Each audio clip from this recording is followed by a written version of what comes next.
Hey guys, welcome. So let's talk about these learning materials, and I wanted to kind of clear up what I mean by a, quote, learning material. Now, the way that I think of a learning material is it's a component within a greater lesson plan. Now, we'll have an opportunity to create lesson plans at some other point in time throughout the semester, but what a learning material to me is sort of like one piece within a greater lesson plan. So that piece is maybe the PowerPoint presentation, or that piece is the homework assignment, or the lab instructions, or the assessment tool that you're going to use. It's the actual, assignment that you're going to create that fits within that lesson plan.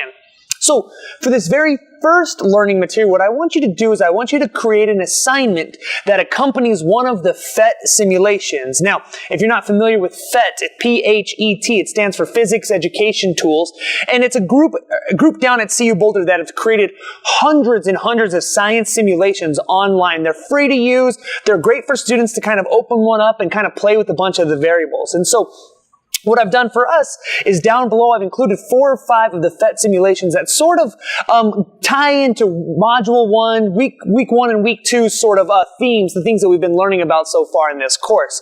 So your job is I want you to actually create some sort of assignment that accompanies 1 or 2 of those PhET simulations. Now, maybe some examples of those assignments would be some sort of guided notes. Maybe you're asking a student to open up a specific PhET simulation and you're giving them some variables and you're asking them to write down their observations.